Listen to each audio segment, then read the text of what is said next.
ఆ అఘోర మిథునని పేరు పెట్టి పిలవడం ఏంటి? అవునమ్మా, మిథున గురించి అంతా తెలిసినట్లే మాట్లాడాడు. ఎంత పవర్ఫుల్ అఘోర స్వామి ఆయన, గ్రేట్. అంత ఆశ్చర్యపోకండి, అతను నిజమైన అఘోర కాదు, నేను అరేంజ్ చేసిన డ్రామా ఆర్టిస్ట్. డ్రామా ఆర్టిస్టా? డ్రామా ఆర్టిస్టా? ఎందుకు మమ్మీ ఇదంతా?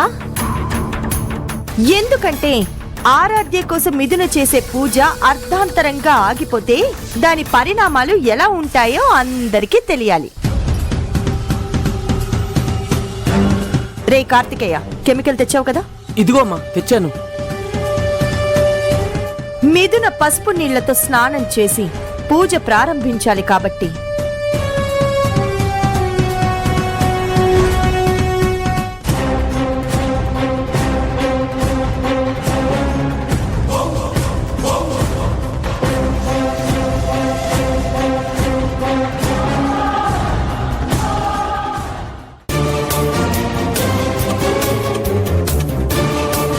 అప్పుడు ఆరాధ్యకి, గౌతమ్కి, అన్నయ్యకి, అందరికీ అర్థమయ్యేది ఏంటంటే దాని మనసులో ఆరాధ్య మీద ప్రేమ లేదని, కేవలం చెడుద్దేశంతోనే అందరినీ నమ్మించటానికి ఈ పూజకి పూనుకుంది అని.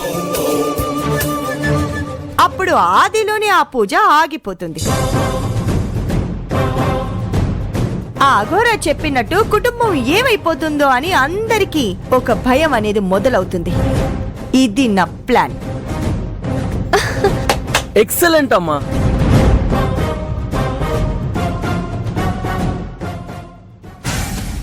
యాండి,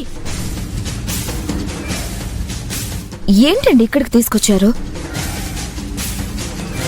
గర్భగుడికి వెళ్ళి దేవుణ్ణి మొక్కుకొని పంతులు గారితో పూజ గురించి మాట్లాడాలి.